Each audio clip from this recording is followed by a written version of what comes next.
A Estratégia do Dia, o podcast original da Bloomberg Linha. Imagina acordar com a notícia de que os Estados Unidos acabaram de mandar navios de guerra e 4.000 soldados para a costa da Venezuela. Não é exercício militar, não é jogo de estratégia. Olha, é real e está acontecendo agora no Caribe. A versão oficial da Casa Branca é que tudo isso faz parte de um esforço para conter o tráfico de drogas.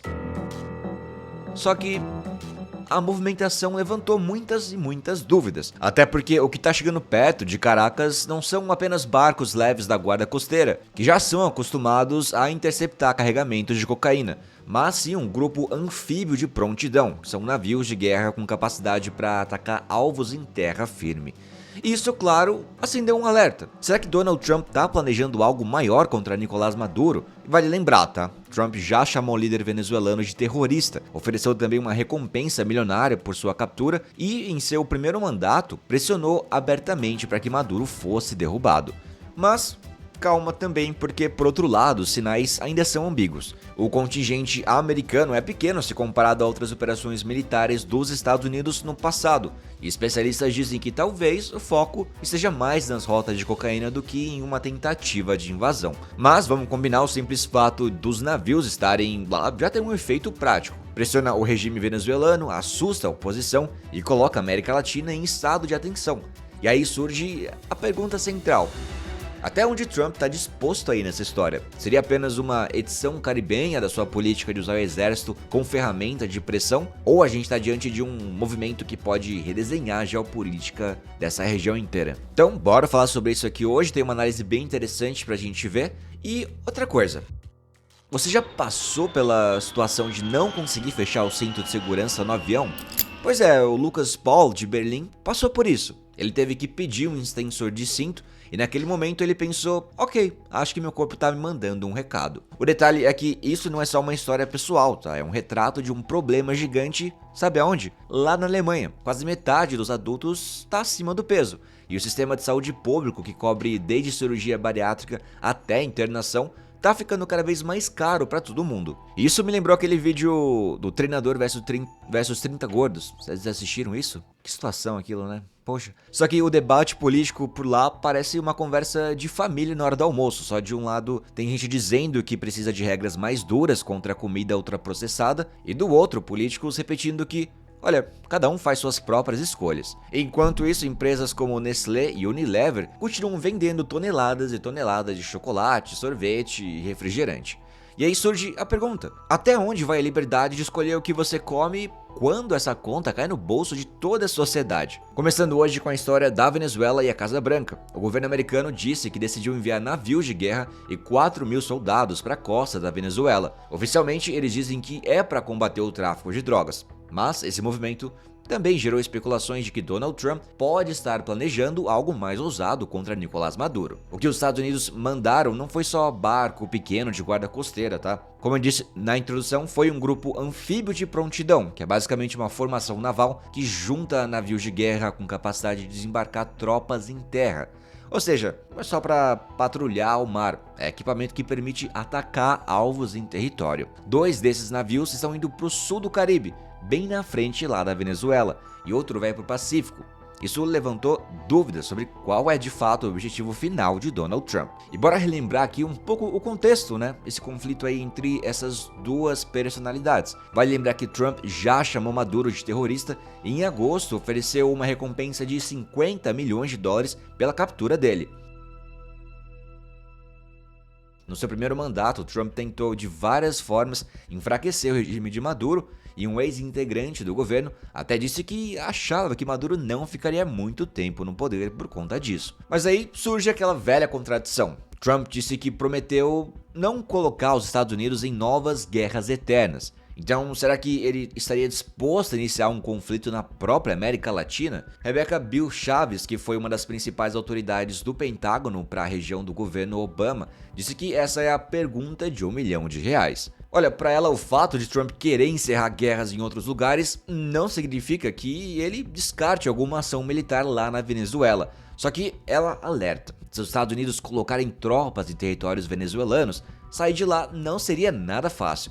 Ela lembra que em 1989 os Estados Unidos invadiram o Panamá para prender o ditador Manuel Noriega, mas aquilo foi uma operação bem menor e mais simples, porque o Panamá é um país pequeno. Já a Venezuela é bem maior e mais complicada. De qualquer forma, o número de soldados enviados agora é bem menor que em 1989. Lá foram 26 mil, agora são só 4 mil. Isso indica que Trump talvez não esteja pensando numa invasão de Caracas. Além disso, o público americano dificilmente apoiaria perder vidas em uma missão militar na Venezuela. O mais provável, segundo especialistas, é que esse movimento seja uma versão caribenha de outras estratégias de Trump, como quando ele mandou tropas para a fronteira dos Estados Unidos para segurar imigrantes ou colocou a Guarda Nacional para patrulhar cidades americanas. A secretária de imprensa da Casa Branca, Karoline Leavitt, disse que não iria antecipar nenhuma decisão militar do presidente, mas reforçou que Trump está disposto a usar todos os recursos possíveis dos Estados Unidos para impedir a entrada de drogas e prender os responsáveis.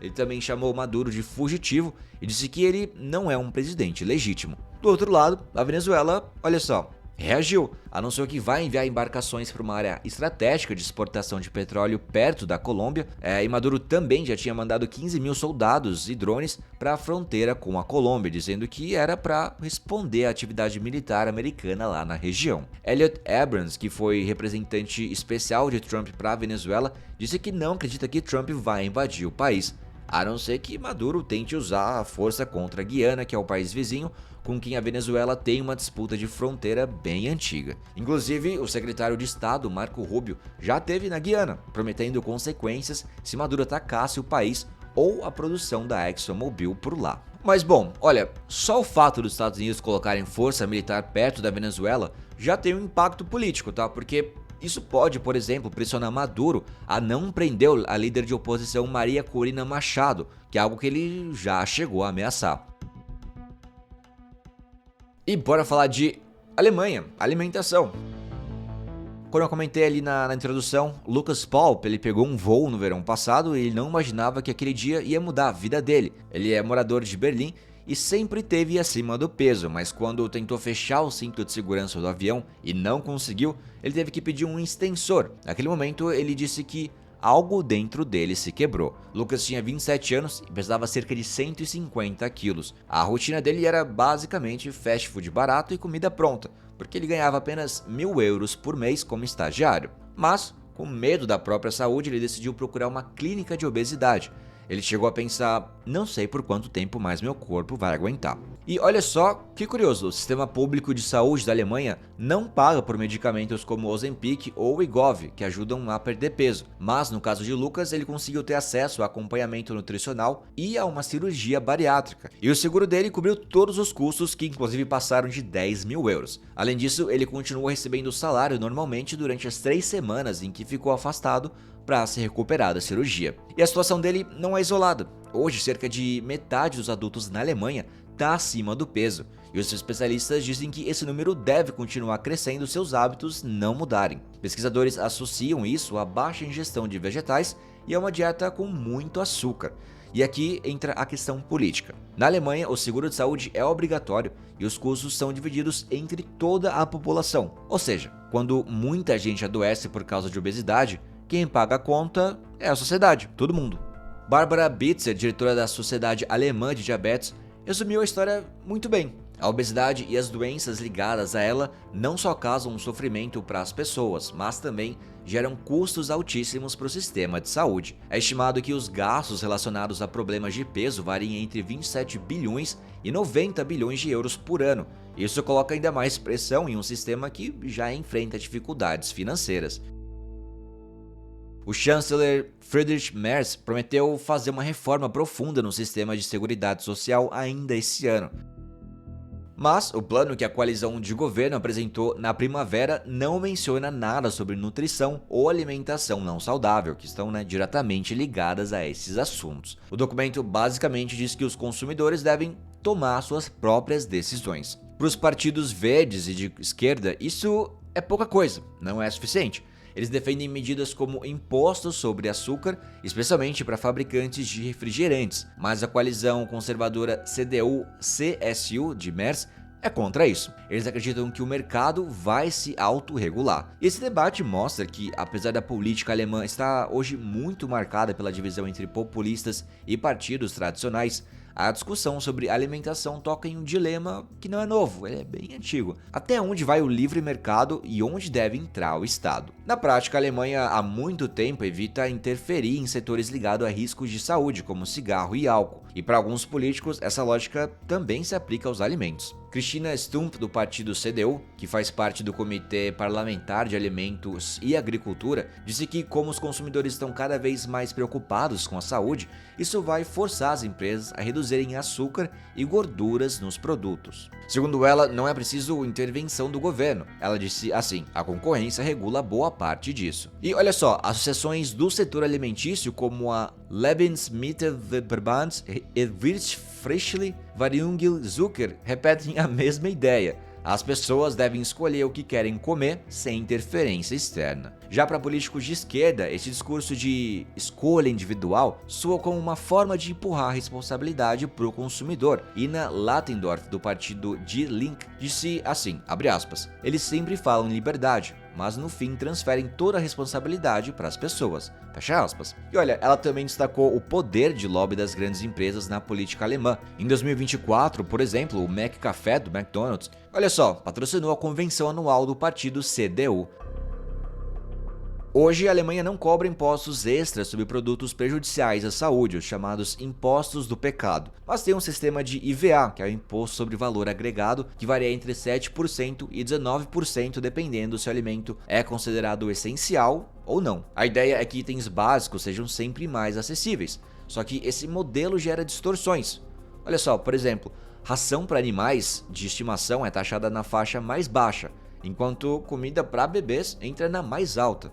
É muito doido isso. O Partido Verde já tentou mudar isso no governo anterior, mas não conseguiu porque o parceiro de coalizão mais pró-mercado travou essa proposta. Agora eles voltam a pedir a reforma do IVA e contam com o apoio da população. Uma pesquisa mostrou que 91% dos alemães apoiam remover o imposto sobre alimentos saudáveis. E não para por aí, tá? 79% também apoiam um imposto sobre o açúcar para fabricantes de refrigerantes. Apesar disso, gigantes do setor como a Unilever, que é dona do sorvete Magnum, e a Nestlé, fabricante do Kit Kat, não tem muito incentivo para mudar o jeito de produzir sem pressão externa. Em 2024, por exemplo, 41% das vendas globais da Nestlé vieram de produtos considerados não saudáveis. E em alguns concorrentes, essa proporção, acredite ou não, é ainda maior. As empresas dizem que estão tentando mudar. A Nestlé, por exemplo, destaca esforços para reduzir açúcar e criar opções mais voltadas aí para perda de peso. A Danone afirma ter um dos portfólios mais saudáveis e diz que está cortando açúcar em produtos infantis como o Danoninho. Mesmo assim, críticos afirmam que o progresso ainda é bem devagar. E os especialistas são bem claros quando dizem que enquanto o junk food continuar vendendo bem, não dá para esperar que as empresas mudem por conta própria. Marion Nestlé, professora... Olha, coincidência, o nome dela é Marion Nestlé mesmo. Professora emérita de nutrição da Universidade de Nova York, ela não tem relação com a Nestlé, tá bom? Disse assim, abre aspas, essas companhias não são agência de saúde pública, são empresas com acionistas para satisfazer, fecha aspas. E olha, ela ainda destacou que a América Latina tem exemplos de regulação fortes. Em 2016, o Chile passou a exigir rótulos de advertência na frente de produtos com muito açúcar, gordura, sódio ou calorias, e também limitou propaganda de alimentos não saudáveis. 5 anos depois, os estudos mostraram queda significativa nas vendas desses produtos. E sim, você deve ter pensado nesse momento, ué, no Brasil não tem isso? Tem aquelas lupinhas pretas que falam quando tem muito açúcar, muito sódio, muita gordura saturada. No Reino Unido também, o imposto sobre açúcar reduziu em 29% a quantidade dessa substância nos refrigerantes. Já na Alemanha, uma campanha pedindo que as empresas de refrigerante cortassem açúcar voluntariamente levou a uma redução de só, quanto que você acha? 2%. Bárbara Bitz, da Sociedade Alemã de Diabetes, defende que os políticos alemães assumam responsabilidade e criem regras claras para forçar as empresas a oferecer produtos mais saudáveis. Para ela, isso não só reduziria o sofrimento das pessoas e os gastos em saúde, como também teria impacto positivo na economia. Um relatório do OCDE mostrou que reduzir as calorias dos alimentos não saudáveis em apenas 20% poderia aumentar a produtividade da Alemanha em um equivalente a 29 mil trabalhadores em tempo integral por ano. Abre aspas, não é algo caro, mas exige coragem política. E essa coragem tem faltado e já faz muitos anos. Fecha aspas. Quem disse isso foi Bárbara Bitzer. Eu sou o Alan Blanco, as informações são da Bloomberg News e o episódio foi editado por Lorian Queiroz. E bora ler aqui rapidamente alguns comentários do episódio passado em que eu falei de Lula, ficou atrás de Tarcísio, uma pesquisa feita pela Atlas Intel. A Alessandra Dias comentou assim, Alan, não foi legal você chamar a música Trem Bala de irritante. Irritante essa polarização política no qual o Brasil só perde. Olha, Alessandra, eu só posso dizer que não é sobre ter todas as pessoas do mundo pra si. Belona diz, um big beijo. O Alan IA falando hashtag falei tô leve me quebrou. Bom final de semana, divos. Boa segunda, boa semana, Belona. E olha, um comentário extremamente importante aqui do Douglas Antoniazzi. Ele comentou assim, bom dia pessoal, estou migrando pro YouTube Music e não achei o podcast de vocês lá, somente a versão do México e da Argentina. Sim, tem versão da Argentina e do México, caso você não saiba. Ele falou que gostaria muito de continuar acompanhando o podcast. Douglas, eu li seu comentário e realmente era uma falha, eu não tinha colocado o podcast lá, eu achei que tinha, mas não tinha. Mas eu já corrigi isso, tá? Então, caso vocês queiram ouvir por lá, vocês conseguem a partir de agora. Caso contrário, fica por aqui que também que funciona muito bem. Guilherme Limone diz, deve ter uns 5 anos que eu não compro um corneto. Tá bom. Rafito diz, PCC e Faria Lima na mesma notícia, me surpreendeu. Pois é, surpreendeu o Brasil inteiro, inclusive. A gente falou disso no episódio passado e você pode ler a matéria também no nosso site, bloomberglinea.com.br. E, gente, vou ficando por aqui. Muito obrigado pela audiência mais uma vez e até o próximo episódio. Até lá. Big beijos.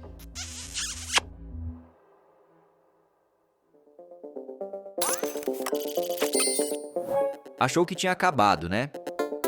Vim dar uma última passadinha para lembrar de que fazemos esse podcast com muito carinho. Toda a equipe se dedica para vocês terem um podcast diário e gratuito de alta qualidade. Se puderem seguir a gente aqui, obrigado. Talvez não te extermine quando as máquinas dominarem o mundo. Hashtag falei tô leve. Música eletrônica e café. Pois é.